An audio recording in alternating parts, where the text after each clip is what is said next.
రాత్రి అందు మడుగు దగ్గర పోయి ప్రాకారము చూచిన మీదట వెనుకకు మరలిపోయి లోయగము లోపలి తిరిగి వచ్చింది. అయితే నేను ఎక్కడికి వెళ్ళేది, ఏమి చేసినది అధికారులకు యూదులకే కానీ, యాజకులకి కానీ, యజమానులకే కానీ, అధికారులకే కానీ, పనిచే ఇతర యోగ్యాన్ని ఆ సంగతి చెప్పి ఉండలేదు. దేవునికి స్తోత్రం కలుగునుగాక. హల్లెలూయా. దేవుని బిడ్డలారా, కొన్ని కార్యాలు దేవుడు చేసుకోవాల్సి వచ్చినప్పుడు దుష్టుని ఆటంకాలు ఉంటాయి కనుక నెహెమ్యా చాలా జాగ్రత్తలు తీసుకున్నాడు. మనం చాలా జాగ్రత్తగా చేయాలి కార్యక్రమాలు, దేవుని కార్యక్రమాలు. దేవుని వాక్యం చెబుతా ఉంది, కార్యసాధనకు జ్ఞానమే ప్రధానం. మనం బ్లైండ్గా ఉండిపోకూడదు, చాలా వివేకం కలిగి ఉండాలి, చాలా జ్ఞానం కలిగి ఉండాలి, యుక్తి కలిగి ఉండాలి తప్ప కుయుక్తి కలిగి ఉండకూడదు, బుద్ధిహీనంగా పనులు చేయకూడదు. దేవుని పేరట ఒక ల్యాండ్ను మనం సంపాదించడం కానీ వచ్చిందంటే అది దేవుని మహాకృప. దానికి ఎన్నో ఆటంకాలు, దుష్టుడు ఎన్నో ప్రణాళికలు వేస్తూ ఉంటాడు. అయితే దేవుని పేరట ఒక రాత ఎప్పుడైతే నాటామో అది ఆ స్థలాన్ని మనం దేవుని కూడా క్లెయిమ్ చేస్తున్నాం.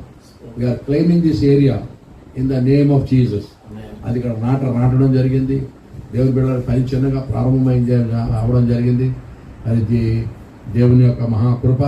దీన్ని బట్టి నేను చాలా సంతోషిస్తా ఉన్నాను. ఇలాగ ఇనిషియేటివ్ తీసుకోవాలి, ఇలాగ రిస్క్ తీసుకోవాలి, ఇలాగ ముందుకు వెళ్ళాలి. ఏమండి, ధైర్యం చేసి పనులు చేయకపోతే ఏమీ సంపాదించలేం, ఏమీ కూడా దేవుని కొరకు చేయలేం. కనుక దేవుని కొరకు రిస్క్ తీసుకుని జ్ఞానం కలిగి విశ్వాసంతో అడుగేయడం అనేది చాలా ప్రాముఖ్యమైన విషయం. కనుక దేవుని సేవకులు ఇక్కడ దేవుని పని ప్రారంభించడానికి చాలా సాహసించారు. ఇక్కడ పని ప్రారంభం అయ్యింది. ఇది అనేక రీతులుగా వర్ధిల్లాలని నేను దేవుని కోరుకుంటున్నాను. అలాగే ఆల్బర్ట్ గారు దేవునితో నడవడం గురించి, దేవుని వాక్యం యొక్క విశిష్టతను గురించి, దేవుని ఎరగడం గురించి చక్కటి మాటలు, అద్భుతమైన మాటలు తెలియజేశారు. దాన్నే హోషేయ గ్రంథంలో 6వ అధ్యాయంలో మనం చూస్తాం. దేవుని గురించిన జ్ఞానం 3వ వచనం చూడండి. హోషేయ గ్రంథము 6:3. యెహోవాను గూర్చిన జ్ఞానము సంపాదించుకుందాము రండి. యెహోవాను గూర్చిన జ్ఞానము సంపాదించుకున్నట్టుకు ఆయనను అనుసరించదము రండి. దేవుని బిడ్డలారా, యెహోవాను గూర్చిన జ్ఞానము, దేవుని గూర్చిన జ్ఞానము, కాబట్టి వాక్యమును గూర్చిన జ్ఞానము ఇవన్నీ కావాలంటే ఆయనతో నడవాలి. యెహోవాను గూర్చిన జ్ఞానము సంపాదించుకుందాము రండి. యెహోవాను గూర్చిన జ్ఞానము సంపాదించుకున్నట్లు ఆయనను అనుసరించదము రండి. ఆయన అనుసరిస్తూ ఆయనతో నడిస్తే దేవుని యొక్క జ్ఞానము, దేవుని యొక్క విషయాలు మనకు తెలుస్తాయి. అప్పుడు ఆయన గుణాతిశయములు మనం ప్రచురించగలం. దేవునికి స్తోత్రం కలుగునుగాక. సరే, ఈవేళ క్యాజువల్ టాక్ అయినప్పటికీ కూడా ఒక లేఖన భాగాన్ని ధ్యానిద్దాం. ఈవేళ నాన్న మనకి ఎంత టైం ఉంది? రతనరాజు అయిపోతుంది.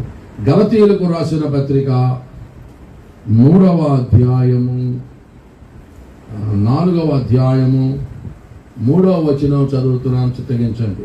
నేటి దైవ ధ్యానము కొరకు గెలేషియన్స్ చాప్టర్ 4:3.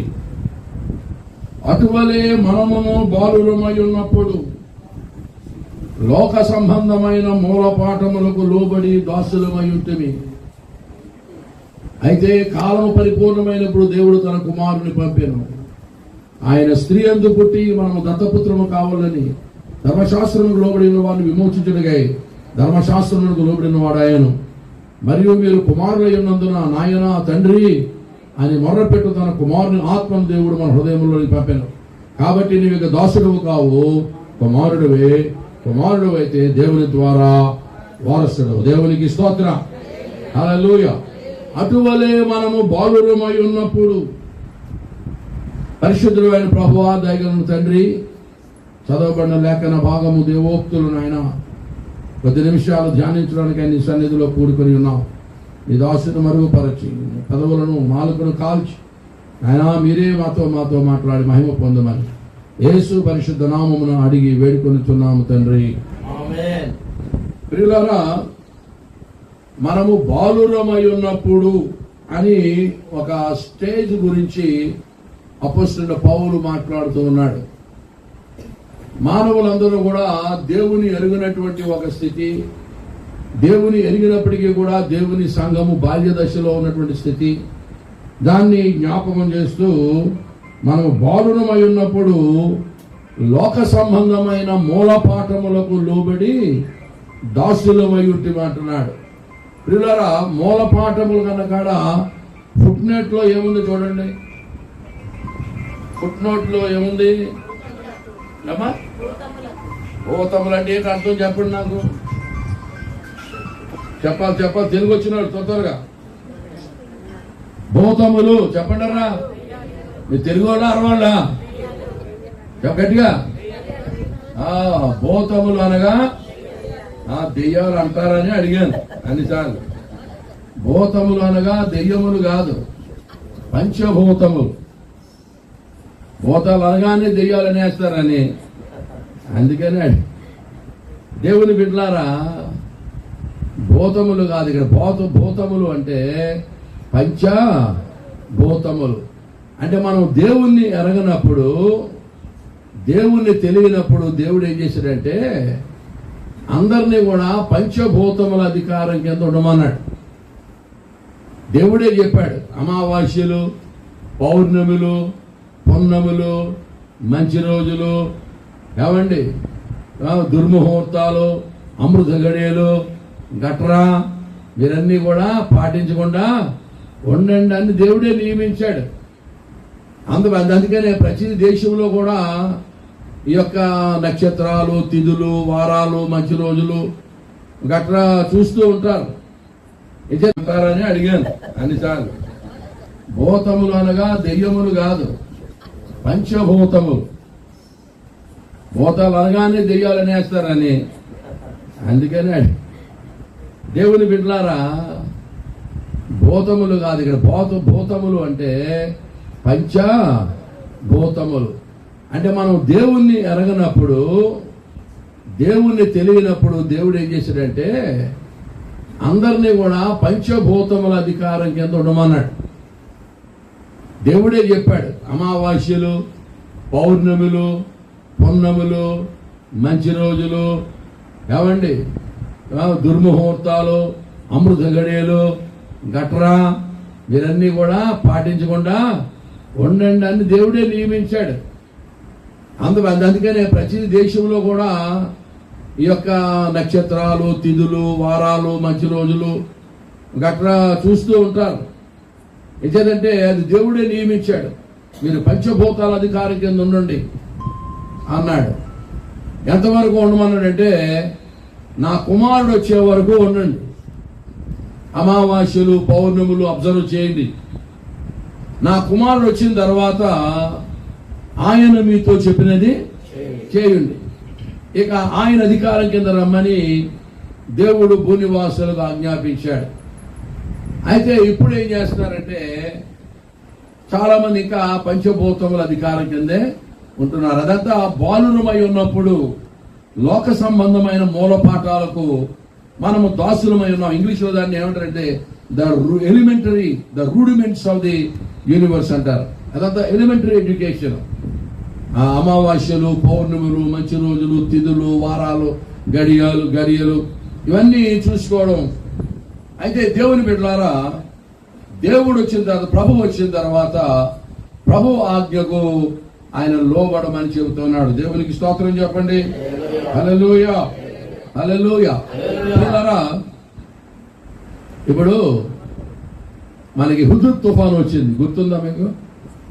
హుదూద్ తుఫాను వచ్చినప్పుడు భయంకరమైన తుఫాను, ఘోరమైన తుఫాను, బ్రతుకుతామనే నమ్మకం ఎవరికి లేదు. అయితే ఢిల్లీ నుంచి ఒక కమిటీ పంపించారు. ఎవరు? ఢిల్లీ నుంచి ఎన్వైరన్మెంటల్ సైంటిస్ట్ అంటారు వారిని.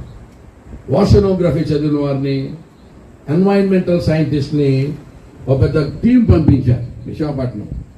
టీం పంపించి ఎంత దారుణమైనటువంటి తుఫాను ఎందుకు వచ్చిందో మీరు కారణాలు కనుక్కొని నివేదిక సమర్పించమని విశాఖపట్నం పంపించారు. ఆ టీము సైంటిస్టులు అన్నారు, చాలా ఎడ్యుకేటెడ్, హైలీ క్వాలిఫైడ్ సైంటిస్టులు. వాళ్ళందరూ కూడా ఇంత ఘోరమైన తుఫాను రావడం గల కారణం ఏంటని ఈ పరిసర ప్రాంతాలను అబ్జర్వ్ చేస్తూ ఈ పరిసరాలని పరిగణలో తీసుకుని వాళ్ళు నివేదిక తయారు చేస్తూ చాలా చోట్ల సెమినార్స్ కండక్ట్ చేస్తున్నారు. సెమినార్స్ కండక్ట్ చేసి అందరి అభిప్రాయాలు కూడా తీసుకుంటూ ఉన్నారు. యూనివర్సిటీస్ లో కూడా కండక్ట్ చేశారు. అలాగే చివరిగా పీఠాధిపతులతో కూడా కండక్ట్ చేశారు. పీఠాధిపతులతో కండక్ట్ చేసి ఏమిటి ఇంత దారుణమైన తుఫాను రావడం గల కారణం ఏంటంటే, పీఠాధిపతులు అన్నారట, అయ్యా ఇంత దారుణమైన తుఫాను రావడం గల కారణం ఏంటంటే మోడీ గారు చంద్రబాబు నాయుడు గారు దుర్ముహూర్తంలో ప్రమాణ స్వీకారం చేశారు, అందుకే వచ్చింది అన్నారట. ఢిల్లీలోనేమో ఆయన గెలిచాడు, ఆంధ్రాలోనేమో ఈయన గెలిచారు. మేము మంచిది కాదు, ఈ ముహూర్తం మంచిది కాదు, మనకి అరిష్టం తగులుతుంది, ఈ ముహూర్తంలో మీరు ప్రమాణ స్వీకారాలు చేయకూడదని చెబితే వాళ్ళు వినకుండా మోడీ గారు చంద్రబాబు నాయుడు గారు దుర్ముహూర్తంలో ప్రమాణ స్వీకారం చేశారు, అందుకే తుఫాను వచ్చింది అన్నారట మన పీఠాధిపతులు. అప్పుడు పత్రికలు అన్నారట, దుర్ముహూర్తంలో ప్రమాణ స్వీకారం చేస్తే మరి తుఫాను వచ్చింది అంటున్నారు కదా, మరి మంచి ముహూర్తాల్లో ప్రమాణ స్వీకారం చేసినప్పుడు కూడా చాలాసార్లు తుఫాన్లు వచ్చినాయి కదా, మరి వాటి సంగతి ఏంటి అన్నారట. అంటే అన్నారంటే పీఠాధిపతులు, స్వాములు వారిని ప్రశ్నించకూడదు నాయన. ఇదేనండి సమాధానం ఏంటంటే, స్వాములు వారిని ప్రశ్నించకూడదు నాయన. దేవుని బిడ్డలారా, ఇంతకీ నేను అడుగుతున్నాను, దుర్ముహూర్తము, అమృత గడియలు, మంచి రోజులు గట్రా ఉన్నాయా లేవా? మీరు అటు ఇటు ఉండకుండా చెప్పాలి. ఎస్ అంటే చేస్తారండి, నో లేవు అన్నవాళ్ళు చెప్పే కదండి. దుర్ముహూర్తాలు, అమృత గడియలు గట్రా లేవు అన్నవాళ్ళు చెప్పే కదండి. లేవు, ఓకే. ఉన్నాయన్నవాళ్ళు చెప్పే కదండి. అదేంటి అది విచిత్రంగా ఉందా? మరి ఉన్నాయో లేవో నాకు తెలియదు అన్నవాళ్ళు చెప్పే కదండి. అసలు నా ముహూర్తమే బాబు నేను ఎడుతుంటే మీకు కావాలంటే అవి చెప్పే కదండి. ఆయన బాగా ఎక్కువ మంది ఉంటారు. అమృత గడియలు, దుర్ముహూర్తము గట్రా ఉన్నాయా లేవా? వాళ్ళు లేవన్నవాళ్ళు చెప్పే కదండి. సార్ లేవన్నవాళ్ళు పైకెత్తారా? ఓకే. ఒకసారి ప్రసంగి గ్రంథము 12వ అధ్యాయము తీయండి. ప్రసంగి గ్రంథం 12 ప్రసంగి గ్రంథం 9వ అధ్యాయము 12వ వచనం. నేను వచనం చదువుతున్నాను, ఇప్పుడు మళ్ళీ సమాధానం చెప్పండి. తమ కాలము ఎప్పుడు వచ్చునో నరులు ఎరుగరు, చేపలు బాధకరమైన వల యందు చిక్కుబడినట్లు, పెట్టెలు వలలో పట్టుబడినట్లు, అశుభ కాలమున హఠాత్తుగా తమకు చేటు కలుగునప్పుడు వారును చిక్కుబడుదురు. అశుభ కాలమున అని జ్ఞాని అయిన సొలొమోను అంటున్నాడు. అశుభ కాలము అని రాసిన ఆయన చేపలైన కాదు, మహాజ్ఞాని. ఏమండి, తమ కాలము ఎప్పుడు వచ్చునో నరులు ఎరుగరు, చేపలు బాధకరమైన వల యందు చిక్కుబడినట్లు, పెట్టెలు వలలో పట్టుబడినట్లు, అశుభకాలమున హఠాత్తుగా తమకు చేటు కలిగినప్పుడు వారును చిక్కుబడు